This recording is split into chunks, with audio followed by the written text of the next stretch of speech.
안녕하세요. 드라마의 찐심 남자 리뷰어즈입니다.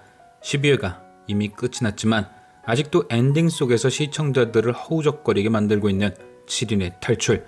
매튜가 등장한 5화부터 지난 12회까지 모든 걸 제대로 복습하게 만드는 미친 전개. 그렇기에 수노킴이 진짜 놀라울 수밖에 없는 것은 단순히 드라마를 넘어 마치 시청자들에게 집단 최면을 걸듯 매튜에게 입한 모두를 한 큐에 속였다는 것. 이게 만약 사기였다면 진짜 꼼짝없이 전 재산을 털릴 수도 있었을 겁니다. 이 정도 짜임새의 뒤통수라면 안속권은 버틸 수가 없는 거죠. 잠시나마 수노킴의 감이 떨어진 것이 아닌가 의심했던 제 자신을 반성하며 앞으로도 수노킴의 드라마만은 I am 신뢰입니다. 특히나 저는 다른 페이크들도 놀라웠지만 시청자로 하여금 강기탁이 배신자일 거다 라고 믿게 만든 그 빌드업들이 너무 놀라웠는데요. 12회를 보기 전 업로드했던 11회 리뷰에서 누구보다 강하게 강기탁의 배신을 예상했었기에 창피함과 놀라움이 특별히 배가 되었던 것 같습니다. 그래서 준비한 오늘 리뷰는 매튜가 시청자와 민도혁을 속이기 위해 강기탁을 어떻게 배신자로 만들었는지 살펴보겠습니다. 저는 어제 12회 리뷰에서 매튜의 정체는 찐케이일 거다 예상했습니다. 그리고 그가 매튜로 페이스오프를 한 이유에 대해선 확실한 목적, 즉 성찬을 갖기 위해서라고 설명했죠. 이미 친자가 아닌 것이 드러난 후 그리고 성찬의 안주인의 죽음에까지 연루된 K. 당연히 심용은 그런 심준석에게 그룹을 물려줄 리 만무했고 그렇기에 K는 받지 못한다면 뺏기 위해 매튜가 되었습니다. 지난 회차에서 구강재가 언급했듯 티키타카의 주요 사업이 성찬과 겹치는 것도 차후 티키타카를 이용해 성찬을 쉽게 먹기 위한 빌드업이었겠죠. 그리고 그런 매튜의 속내가 가장 잘 드러났던 것이 지난 11일에 진행되었던 미셸 감독의 기자 간담회였습니다. 매튜는 많은 기자들이 모인 그 자리에서 뜬금없이 금나이와의 약혼을 발표했고 그 결과 세간의 관심이 티키타카에 쏠리며 회사의 성장과 제작하려는 영화에 큰 도움이 되었습니다.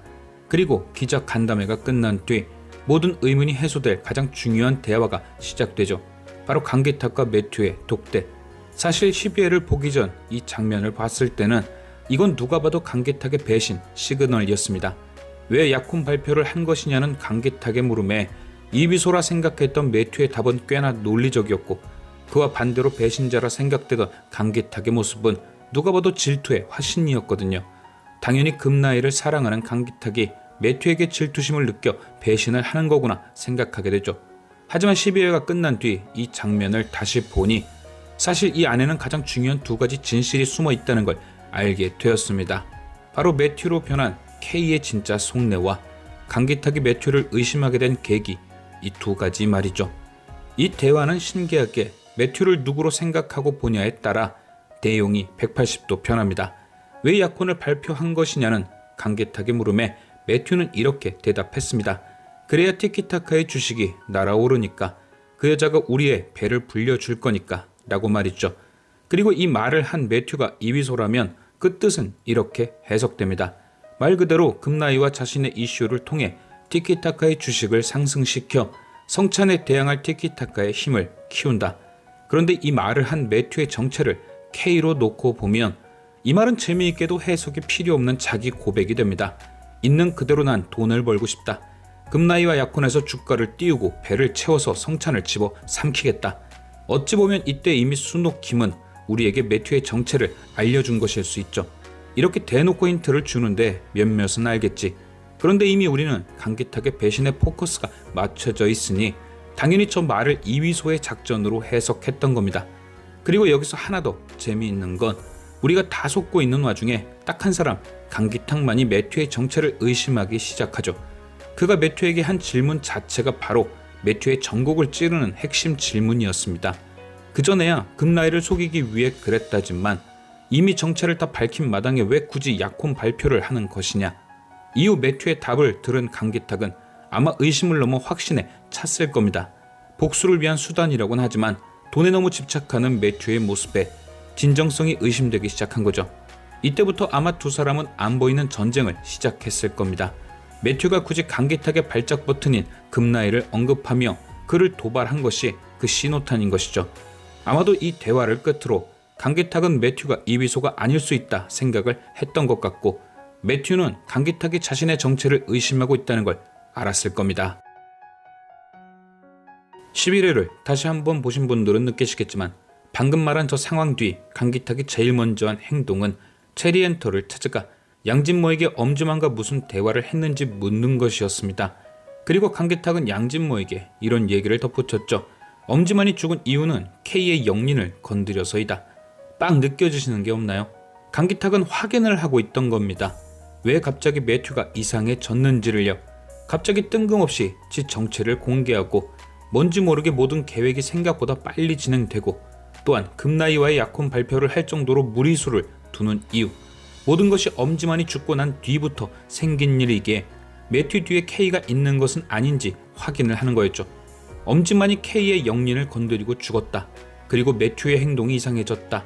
분명 매튜가 K와 관련이 있다는 확신, 그리고 그 확신은 다음 장면에서 증명이 됩니다. 물론 강기탁은 몰랐지만 우리는 알 수 있었죠. 왜냐, 그렇게 강기탁이 양진모를 만난 뒤 바로 등장한 것이 K였거든요. 그러니까 티키타카에서의 대화 이후 매튜도 강기탁이 자신을 의심하고 있다는 걸 알았고, 그렇기에 바로 강기탁을 미행했던 겁니다. 그 언쟁은 두 사람만의 언쟁이었기에 강기탁이 떠나간 뒤 바로 양진모를 찾아와 강기탁에 대해 물었던 K는 매튜와 관련이 있을 수밖에 없다는 반증인 겁니다. 매튜의 사주를 받은 K든 매튜 본인이든 말이죠. 또한 그런 양진모에게 강기탁의 뒷조사까지 명령했으니 이건 빼박 매튜도 강기탁이 자신을 의심한다는 걸 알았던 겁니다. 이때부터 강기탁은 매튜의 눈의 가시가 되어버렸고, 매튜는 그를 치워버릴 준비를 시작한 거죠. 어떻게 민두욕을 이용해서 말입니다. 아마 매튜도 처음부터 민도욕을 이용할 생각은 아니었을 겁니다. 그런데 갑자기 벌어진 일로 인해 어쩔 수 없이 두 사람을 모두 치워버려야만 할 일이 생겨버린 거죠. 바로 민도욕이 위조수표를 발견하곤 심용을 찾아가 버린 일. 민도욕이 갑자기 그를 찾아가 버렸기 때문에 매튜의 계획에 큰 변수가 생긴 거죠. 민도욕과 자신의 관계를 의심한 엄지만을 바로 죽일 정도의 매튜였는데, 그런 민도욕이 심용을 직접 찾아갔으니 얼마나 깜짝 놀랐겠어요. 성찬을 먹으려던 모든 일들이 물거품이 될 수 있다는 생각에 곧바로 민도욕과 강기탁을 엮어버린 겁니다. 어떻게? 민도욕이 강기탁을 의심하게 만들어 둘을 분열시키고 종국에는 두 사람이 서로를 죽이도록 판을 짠 것이죠. 일단 매튜는 구강제를 시켜 민도욕에게 선망 증상이 생길 수 있는 약을 주입합니다. 그러니까 이때부터의 민도욕은 급박한 순간에 옳지 않은 판단을 하기 시작했을 겁니다. 자신을 때리는 사람이 매튜였음에도 그걸 K로 봤을 가능성이 있는 거죠. 실례로 민도욕이 뜯었던 구두 장식의 구두를 매튜가 민도욕이 실려간 병원에 그대로 신고 오기도 했습니다. 물론 그 구두가 장식이 떨어진 그 구두란 법은 없지만, 솔직히 매튜는 저때까지 장식이 떨어진 줄도 몰랐으니 옷만 갈아입고 구두는 그대로 신었을 가능성이 있죠. 이후 매튜는 굳이 병원에 있어도 되는 민도욕을 자신의 집으로 옮기려 합니다. 곁에 두고 좀 더 그의 정신을 혼란시키려는 목적이었겠죠. 그런데 이때도 다시 보면 강기탁은 그런 매튜의 의견을 아주 강하게 막습니다. 마치 이미 매튜가 K와 한편이란 걸 알게 되었다는 듯이 아주 강하게 반대하죠. 이때도 강기탁과 매튜의 줄다리기가 엄청 심했던 겁니다. 민도욕을 지키려던 강기탁과 민도욕을 이용하려던 매튜의 싸움. 하지만 결국 민도욕은 매튜의 집으로 갑니다. 그리고 민도욕은 자신이 이용당하는 것도 모른 채 뜻밖의 호영우제에 행복해하기만 하죠. 이후 매튜는 민도욕을 자신의 집에 가둬두고 본격적으로 그의 의심을 키웁니다. 아마 매튜의 주치의라는 오 박사가 진통제 후유증으로 선망 증상을 얘기했으니 계속해서 매튜는 민도욕에게 7인들이 먹었던 것과 같은 약을 주사했을 가능성이 있습니다. 그렇기에 매튜의 집에서 봤던 K도 K가 아닌 매튜일 가능성이 크죠. 마치 자신을 무참히 짓밟던 사람이 K라고 생각했던 것처럼 말입니다. 그리고 매튜는 어느 정도 민도욕이 자신을 믿게 되었다고 생각하자 그가 강기탁을 의심할 두 가지 장치를 이용합니다. 첫 번째는 강기탁에 대한 증오를 심어두기. 민도욕이 자신의 집에 괴한이 들었다는 전화를 받고 집에 갔을 때 그의 집은 난장판이었습니다. 그리고 그때 K에게 전화가 오죠. 아마도 음성 변조기를 사용한 것 보니 그 사람은 매튜일 가능성이 클 것입니다. 통화 내용은 K에 대한 증오심이 펄펄 끓을 만한 말들이 오고 가죠. 그런데 그렇게 전화가 끊긴 뒤 이상한 상황이 벌어집니다. 바로 굳이 안 지나가도 될 법한데 보란듯이 민도에게 현관문 앞을 지나가고 그의 추격을 받게 되는 것. 왜 매튜는 잘못하면 잡힐 수도 있는 상황에 그런 무리수를 뒀을까? 답은 하나입니다. 바로 민도에게 잠시 집을 비우도록 유도한 것이죠. 그렇게 집을 비운 틈을 타 현관문 외시경에 어떤 장치를 달기 위해서였든 혹은 이미 설치는 끝냈으니 그 외시경으로 밖을 지켜보게 하기 위해서 말입니다. 이 계획으로 매튜는 확실한 한 가지를 얻었죠. 바로 민도에게 자신이 그렇게 증오하는 K와 강기탁이 한편일 수 있다는 의심을 갖게 만든 겁니다. 하지만 민도혁은 강기탁을 오래 따른 만큼 쉽게 그를 배신자로 생각하지 않기에 두 번째로 이번엔 그가 배신을 해야만 하는 이유를 만들어 보여줍니다. 바로 금나이와 강기탁이 진한 시간을 보내고 있다는 증거. 그리고 마지막으로 이미 강기탁 밑에 심어놓은 이코를 통해 장식이 떨어진 구두를 강기탁의 차 트렁크에 넣어둔 거죠. 이쯤 되면 강기탁이 민도에게 친형이라도 의심을 받았을 겁니다. 하지만 이렇게 민도에게 의심이 정점에 도달했을 때 강기탁은 이미 민도형마저 매튜의 계획에 넘어갔다는 걸 알고 냅다 매튜를 끌어안은 채 논개 작전을 펼친 거죠. 직접 확인할 때가 왔다는 판단에서요. 과연 13회에서는 아재의 예상대로 매튜의 정체가 K로 밝혀질 것인지. 지금까지 시청해주신 여러분께 감사드리며 리뷰어제는 또 다른 리뷰로 돌아오겠습니다.